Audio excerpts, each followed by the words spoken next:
Behind me is the McLaren W1, which is billed as the successor to the legendary F1 and the P1, and its killer rival is the Ferrari F80, so it needs to be amazing.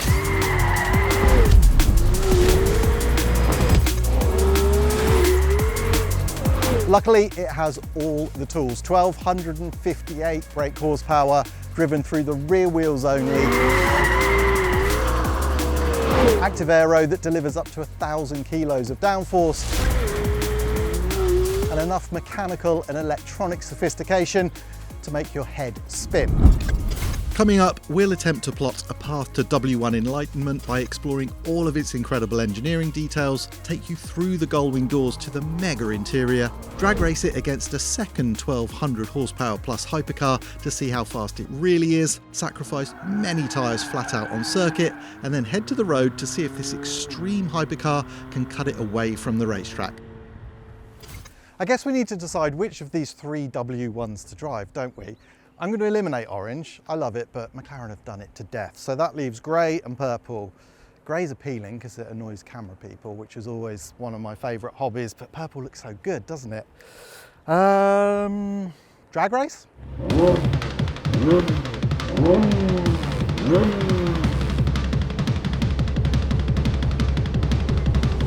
2, 1, go!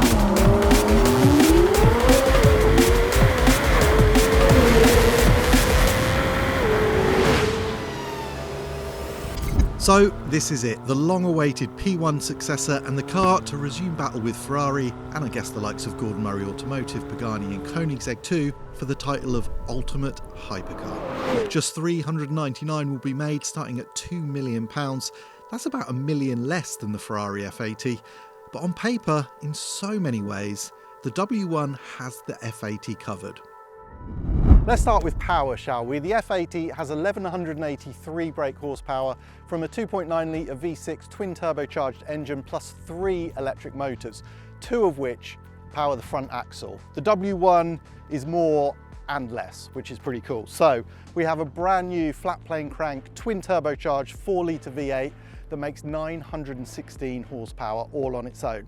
In addition to that, it has an electric motor attached to the side of a brand new 8-speed dual clutch transmission that makes 342 horsepower. So more cylinders, more outright power, less complication and rear wheel drive only. And that has another benefit because this car is 1,399 kilos dry, whereas the Ferrari is 1,525, and that's with every lightweight option fitted. So more power, less weight. That's a pretty good start. The MHP8 flat plane crank 90-degree V8 engine is familiar in layout and 4 litre capacity, but is all new. It's shorter and around 10 kilos lighter than the previous V8, the twin-scroll turbochargers are bigger, and this is not a hot V engine, better for cooling and centre of gravity. The motor uses direct and port injection depending on the rev range, and also features a composite intake, tubular exhaust system, forged internals, and all the good stuff. This is where things get really wild. This is the W1's active Longtail system. This rear wing moves 320 millimeters rearwards, effectively extending this rear diffuser, so you get lots of lovely downforce without a huge drag penalty. It also acts as an air brake, and there's a DRS function too. The W1 is a ground effect car essentially, but it's trimmed by this huge active rear Longtail system, and there's an active front wing too. This active aero is triggered by selecting race mode, which also lowers the suspension by 37mm at the front and 17 at the rear. There are also comfort and sport modes. Suspension is inboard and titanium pushrod operated at the front, features 3D printed uprights and retains the hydraulically cross-linked dampers. There's also a heave damper to deal with the massive aero forces. That trick front suspension is a huge part of the Aero concept, but it required a brand new carbon fibre structure for its placement and to create an elevated feet driving position to really empower the underbody aerodynamics. McLaren call this the Aero cell, and it has integrated seating and for the first time anhedral or gullwing doors, which you can see here. I said this is all about aero. Even the engine is angled by 3 degrees to allow the air a cleaner route to that rear diffuser for maximum performance. This thing makes 200 kilos of downforce in the road modes but in race mode, it's 1,000 kilos at 174 miles an hour. Other good stuff, well, there's so much, but let's talk mechanical grip, because that's important too. This car has the new P0 Trofeo RS, which is like the cool tyre of the moment, isn't it? But the section's gone up from 245 in Senna and P1 to 265, which could make quite a big difference. Brakes, carbon ceramic, obviously, 390mm discs at the front, 6-piston calipers, and the rear diff is important. It's an E-diff for that new 8-speed box. The P1 and the Senna, they use the old brake steer system, so effectively an open diff and then managed by the brakes. That could make a big, big difference to traction. Anyway, the upshot of all of this amazing stuff is that McLaren say this is the fastest accelerating and fastest car they've ever built around a circuit. At the Nardo handling circuit, which is their reference track, it is 3 seconds a lap quicker than the McLaren Senna. Pretty wild, right? And the shrink-wrapped cabin is very cool too. Okay, the interior of the W1. The first challenge when you get in here actually is shutting the door. These Gullwing doors, I think they need to change the damper because they're so hard to shut. But you pull this big spar down and you're in. And I have to say, it's a mega environment. It actually reminds me a bit of the Ferrari F80. They've both come to this conclusion that like shrink wrapping the cabin in and making it really small and aerodynamic is the way forward for these hypercars, and it's great. Okay, one thing that is different, I would say, from Valhalla and F80, they talk about this elevated feet driving position. It doesn't really feel like that. It feels quite conventional, and I think it's because these seats, which are integrated into the tub, are actually quite upright. So that, if you're expecting that real race car feel, could be a bit of a disappointment. Other things people may be disappointed by, the steering wheel is not round. That is a departure from McLaren. But what I love, they're so good at imparting lightweight into their design. So the spokes here are just really slim and elegant.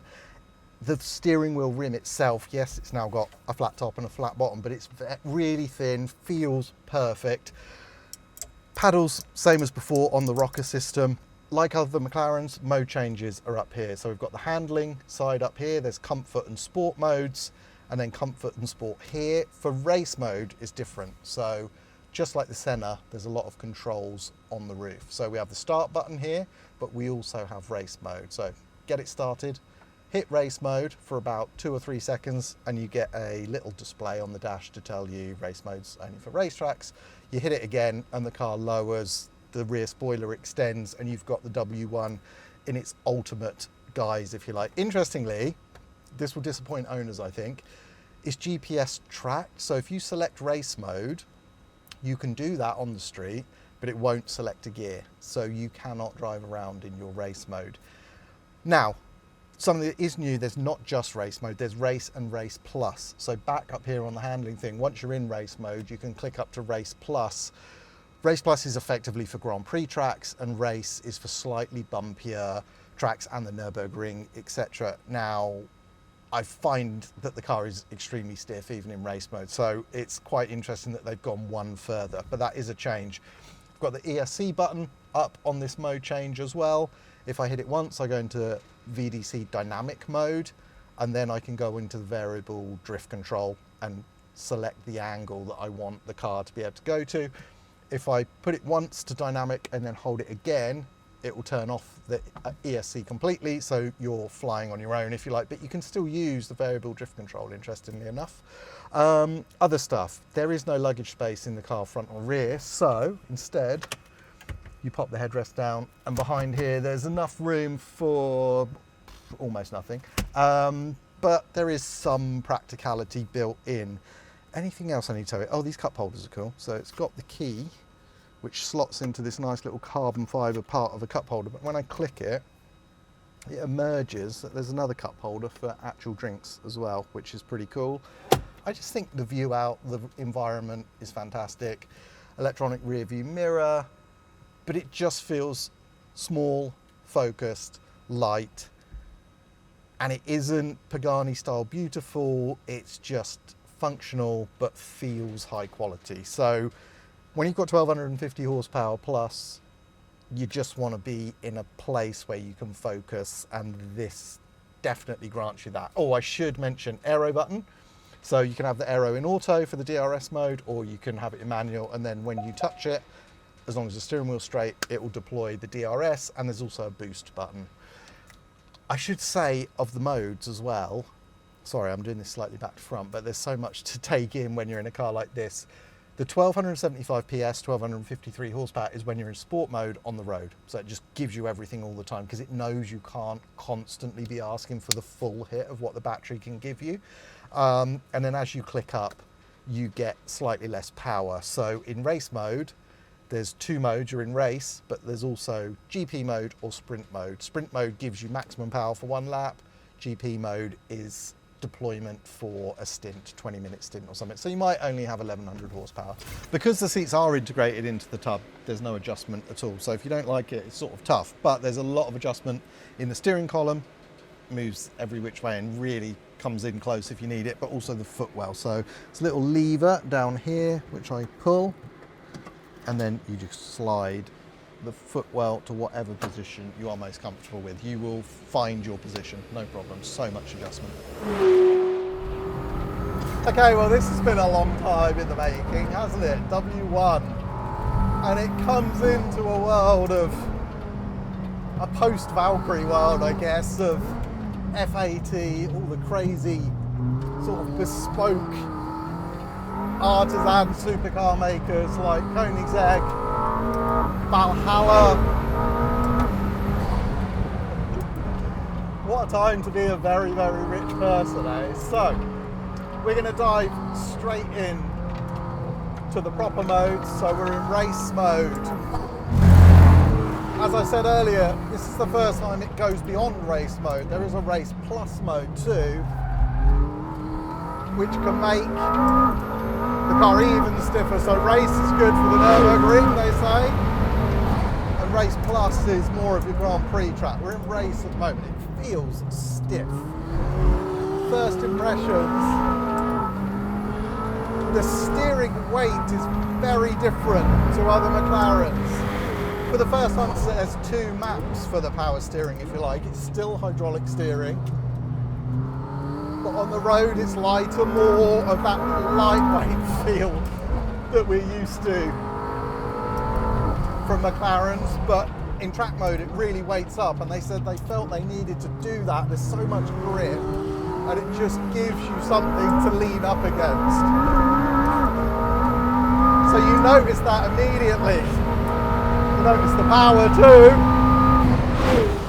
The performance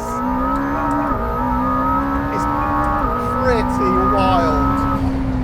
It's above and beyond Valhalla, as you'd expect. More power, less weight. It feels faster than F80 in a straight line. Very different feel through the corners because of that rear deployment. So it feels a little more nimble on the way into turns. You need to be a little bit busier on the wheel on the way out of turns. It's a handful, but in a good way. It's a car that you have to scratch a little bit. You have to work it. You have to be ready to correct any slides. There's an accuracy and a load of stability, but there's so much power that, of course, you can light it up at will.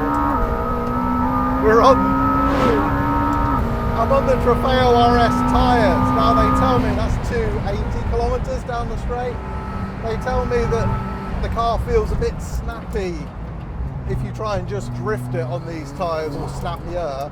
Honestly, to me, not too bad. It's got that lovely McLaren habit where you can pitch it into a corner on the brakes. It wants to turn, it wants to get that little yaw angle, but then it stabilises and it means you're pointed beautifully at the apex. So here I can just turn it in, let it slide a bit, and then it's immediately got me to that apex curve.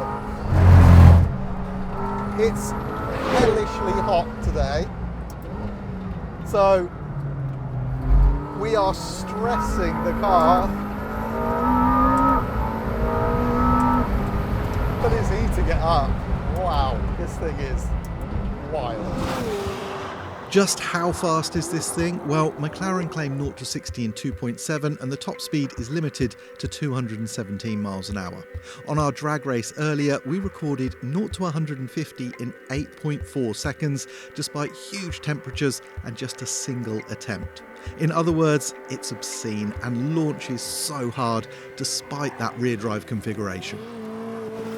Okay, what about this new engine? Well, the gearing on this thing is long. It does 60 miles an hour in first, just about 100 miles an hour getting on 4 in second. Understandable, they need to have some traction. You've got 1250 horsepower going through those rear tyres. But it can't mask just how much go this engine has got. It's phenomenal amounts of power. It's fascinating, isn't it? All these multi-million pound hypercars are coming out and they've all got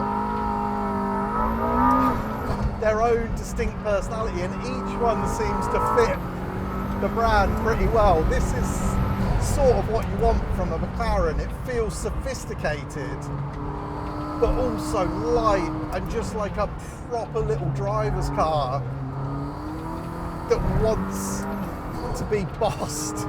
It's really cool. And the excitement comes from just how quickly everything's coming at you. It hops and skips. It's absolutely wicked. So the W1 is mighty on the track, and despite brain-melting 40-degree heat, it holds strong all day with no issues. Myself and the crew show more fatigue, but push onto the road as evening draws in. Comfort mode is a slight conceit. The W1 doesn't have that super supple suspension McLaren is famed for, and feels pretty hardcore. But it does smooth out with a bit of speed, and remarkably, it's usable and exploitable on the road. It feels so small and agile. The steering, lighter in the road modes, is gorgeous, and even on bumpy sections, traction remains borderline amazing. Okay, I seem to be typecasting myself as the king of incredibly long conclusions, but there is a reason, because these cars are so complex and you've got to the end of the video, so you deserve some of the stream of consciousness that is just going on in my brain. So, W1, it is predictably fantastic. Is it better than an F80?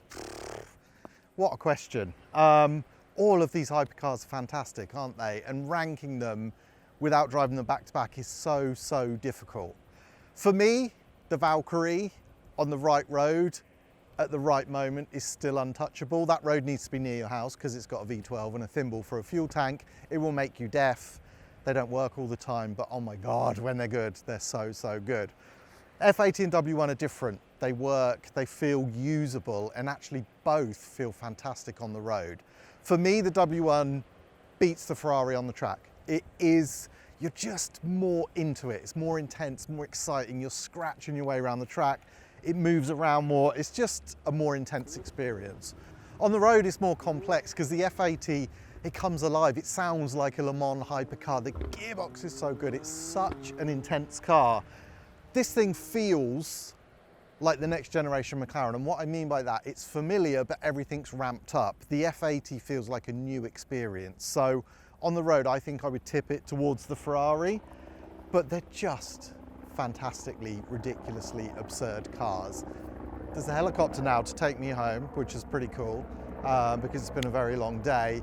And I guess if I had an F80 or a W1, I'd probably have a chopper as well. But anyway, choose between those two cars. I can't. I tell you what I'm going to say. Both unbelievable achievements. The W1 is amazing, ridiculous, fantastic. The F80 is the same. We need them on the same road on the same day to make a definitive conclusion, and I would very much like to be there. But for now, it's superb. Absolutely mega. Good job, McLaren. What's the next hypercar off the rank? There must be one coming in about 5 seconds.